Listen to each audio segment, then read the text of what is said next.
하둘셋. 안녕하십니까. 3화열혈입니다. 송덕수 교수님자 제10판 신민법 강의 3회독 420페이지 3번의 감사 보겠습니다. 3화열혈 TV 질차 구독 추천을 부탁드리고 유튜브 구독을 권합니다. 그럼 먼저 3번의 감사. 양가 일본의 의, 인면.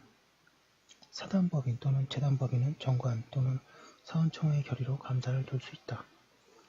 감독기관인 감사는 민법상의 법인에서는 임의기관이며 필요기관이 아니다. 감사는 1인일 수도 있고 여럿일 수도 있다. 감사의 임면은 이사의 경우와 같다. 그러나 감사는 법인을 대표하는 기관이 아니므로 그의 성명, 주소는 등기사항이 아니다. 양가로 이번에 직무권한. 감사는 법인의 내부에서 이사의 사무집행을 감독하며 외부의 법인을 대표하지는 않는다. 감사도 이사처럼 성관주의로서 사무를 처리해야 하며 이에 위반하면 채무 불이행을 이유로 손해배상 책임을 진다. 그러나 감사가 여럿 있더라도 연대하여 배상한 책임은 없다. 감사가 여럿인 경우에는 그들은 각자 단독으로 직무를 행한다. 한편 감사에 대하여도 이사의 경우나 마찬가지로 691조가 적용된다고 새겨야 한다. 그러면 감사 전원 또는 일부 임기가 만료되었음에도 불구하고 그 후임 감사의 선임이 없거나 또는 후임 감사의 선임이 있었다고 하더라도 421페이지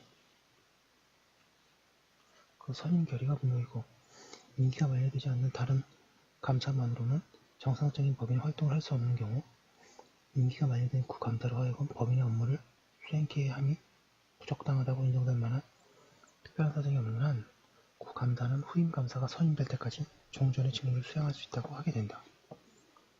감사의 준수 근거는 동그라미 1번에 법인의 재산 상황을 감사하는 일, 동그라미 2번에 이사의 업무 집행 상황을 감사하는 일, 동그라미 3번 재산 상황 및 업무 집행에 관하여 부정, 불비한 것이 있음을 발견한 때에는 이를 총회 또는 주무관청에 보고하는 일, 4번 3번에 보고를 하기 위하여 필요한 때에는 총회를 소집하는 일 등이 있다.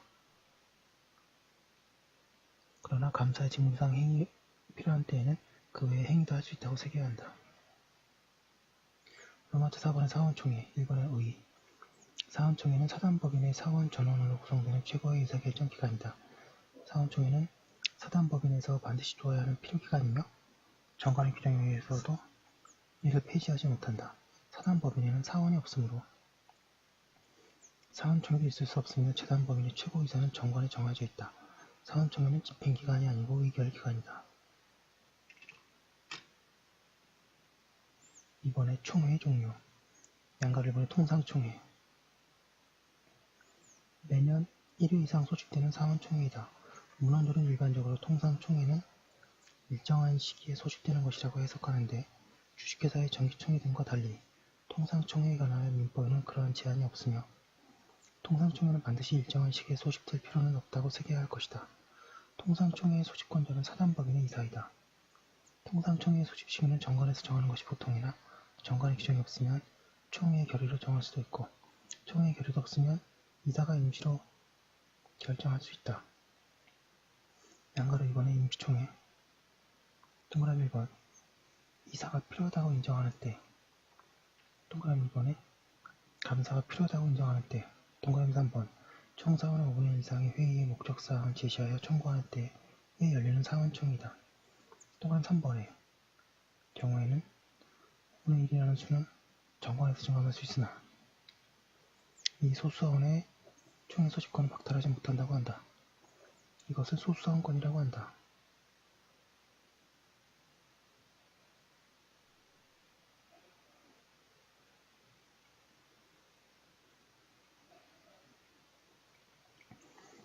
소수사원을 청구했음에도 불구하고 2주간 내 이사가 총회 소집의 절차를 밟지 않을 때에는 청구한 사원은 법원의 허가를 얻어서 스스로 총회를 소집할 수 있다. 422페이지 3번의 소집의 절차. 총회 소집은 이사 등의 소집권자가 1주간 전에 그 회의의 목적사항을 기재한 통지를 발송하고 기타 정관이 정한 방법에 의하여야 한다. 이 1주간의 기간은 단축하지는 못하지만 정관에서 적당하게 연장할 수는 있다. 소집 절차가 법률 또는 정관의 규정에 의해 위반하는 경우에 효과에 관하여 민법에는 아무런 규정이 없으나 취소할 수 있는 하자가 아닌 한 총회의 결의가 무효라고 해야 한다고 하겠습니다. 빨리 보겠습니다. 양가로 기억. 소집 권한 없는 자에 의한 소집, 총회 소집이라고 하더라도 소집권자가 소집에 동의하여 그로 하여금 소집하게 한 것이라면 그와 같은 총회 소집을 권한 없는 자의 소집이라고 볼 수는 없다 하면 물론 서러운 것 같으나 단지 소집권한 없는 자에 의한 총회에는 소집권자가 참석하여 총회 소집이나 대표자 선임에 관하여 이의를 하지 아니한다고 하여 이것만을 가지고 총회가 소집권자의 동의를 하여야 소집된 것이라고 하거나 그 총회 소집 절차상의 하자가 치유되어 적법하게 된다고는 할 수 없다. 양가로님, 법인이나 법인 아닌 사단의 총회에 있어서 소집된 총회가 개최되기 전에 당초 그 총회의 소집이 필요하거나 가능하였던 기초사정의 변경이 있었을 경우에는 특별한 사정이 없는 한 그 소집권자는 소집된 총회의 개최를 연기하거나 소집의 철회, 취소할 수 있다고 할 것이다. 법인이나 법인 아닌 사단의 총회에 있어서 총회 소집권자가 총회 소집을 철회, 취소하는 경우에는 반드시 총회 소집과 동일한 방식으로 그 철회, 취소를 총회 구성원들에게 통지해야 할 필요는 없고 총회 구성원들에게 소집의 철회, 취소 결정이 있었음을 알려줄 수 있는 적절한 조치가 취해지는 것으로 충분히 그 소집, 철회, 취소의 효력이 발생한다고 할 것이다.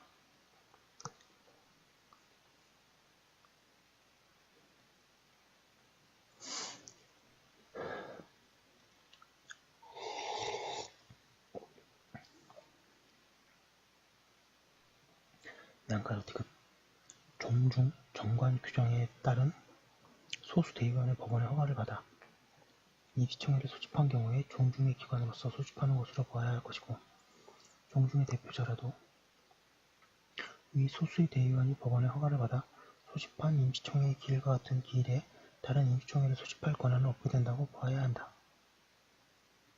4번의 총회의 권한. 사단법인의 사무는 정관으로 이사 또는 기타 임원에게 위임한 사항 외에는 모두 사원총회 결의해야 한다. 그러나 강행법규, 사회질서, 법인본질 등에 반하는 사항은 결의할 수 없다.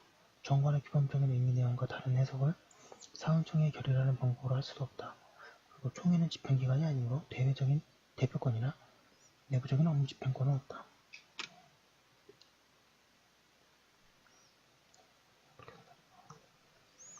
정관의 변경과 임의사는 총회의 정권사항이며 총회의 이 권한은 정관에 의하여 박탈할 수 없다.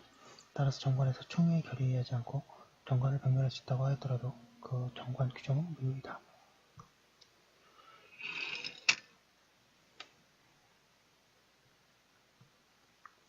423페이지에 소수사원권과 사원의 결의권과 같은 사원의 고유권은 총회의 결의에 의해도 박탈하지 못한다고 하여야 한다.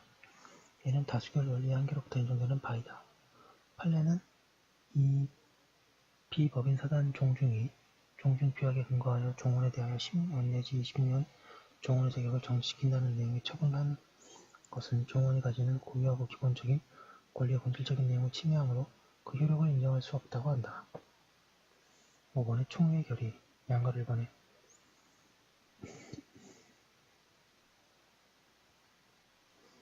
총회의 성립, 총회를 성립시키는 정족수는 위임법에 규정되어 있지 않다.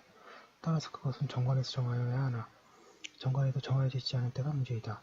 여기에 관한 학설은 방가로마자 1번에 2인 이상의 사원이 출석하면 충분하다고 하는 견해, 방가로마자 1번에 사원 과반수의 출석이 필요하다는 견해로 나누어 있다.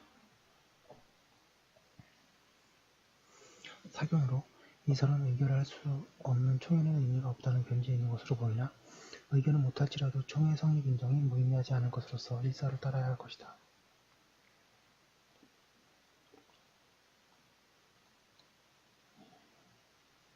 양가리군의 결의사항. 총회에서 결의할 수 있는 사항은 정관에 따른 규정이 없는 한 총회를 소집할 때 미리 통지한 사항에 한정된다. 양가 3번의 결의권. 각 사원은 평등하게 결의권을 가지는 원칙이나 그 원칙은 정관으로 변경할 수 있다. 그리고 결의권은 정관에 다른 규정이 없는 한 서면으로 행사하거나 대리인에 의하여 행사할 수도 있다. 한편 법인과 다른 사원과 관계된 사항에 대하여 의결하는 경우에 그 사원은 결의권이 없다. 양가 4번에 결의의 성립. 총회의 결의는 정관에 다른 규정이 없으면 사원총회의 출석과 출석사원의 결의권을 과반수로 한다. 그러나 정관 변경의 의미에서는 정관에 다른 규정이 없으면 각각 총사원의 3분의 2 이상과 4분의 3 이상의 동의가 있어야 한다.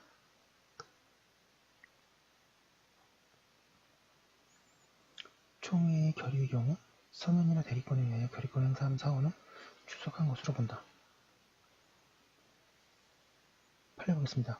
민법상 사단법인 총회의 표결 및 집계 방법에 관하여 법률에 특별한 규정이 없으므로 정관에 다른 정황이 없으면 개별 의안마다 표결에 참석한 사원의 성명을 특정할 필요는 없고 표결에 참석한 사원의 수를 확인한 다음 찬성, 반대, 기권의 의사표시를 거수, 기립, 투표, 기타 적절한 방법으로 집계하면 된다. 424페이지. 양가로 오는 의사록의 작성. 총회 의사에 관하여 의사록을 작성하여 주된 사무소에 비치하여야 한다. 어머적은 사원권. 사단의 구성원인 사원이 사단에 대하여 가지는 권리를 통틀어서 사원권이라고 한다. 그것은 사단에 대한 법적 지위라고 할 수 있을 것이다. 사원권은 크게 공익권과 자익권으로 나눠진다. 공익권은 사단의 관리 운영에 참가하는 것을 내용으로 하는 권리로서 결의권, 소수사원권, 업무집행권, 감독권 등이 그에 속한다. 그리고 자익권은 사원 자신이 이익을 누리는 것을 내용으로 하는 권리이며 사단의 설계를 위반하는 권리 등이 그에 해당한다. 한편 사원은 사원의 자격에서 일정한 의무도 부담한다. 회비 납부 의무, 출자 의무 등이 그 예이다. 영리법인에서의 사원권은 자익권이 강하므로 양도나 상속이 허용되지만 비영리법인에서는 공익권이 강하므로 양도나 상속이 허용되지 않는다. 그러나 사원권의 양도, 상속을 부인하는 민법 규정은 강행 규정이 아니므로 정관이나 관습에 의하여 양도나 상속이 될 수 있다고 할 것이다. 판례 보겠습니다. 구도시재개발법상의 재개발조합에서 대지 또는 건축시설을 분양받은 조합원은 그 대지 또는 건축시설을 제3자에게 양도 등 처분하는 경우에 위의 법률 및 정관에서 특별한 정함이 없는 이상 조합원의 지위 역시 당연히 제3자에게 자동 승계되는 것은 아니라고 할 것이고 따로 종전 조합원과 제3자 사이의 조합원의 지위 승계에 관한 개별 특약을 하고 제3자가 조합에 대하여 조합원으로서의 지위를 승계한 사실을 신고하는 등 조합원으로서의 지위의 승계 취득에 관한 의사를 표시하고 조합의 일을 승낙한 경우라야 조합으로서는 그 제3자를 조합원으로 취급할 수 있게 될 것이다. 예, 여기까지 한번 올려두고 다음 거 이어서 하도록 하겠습니다.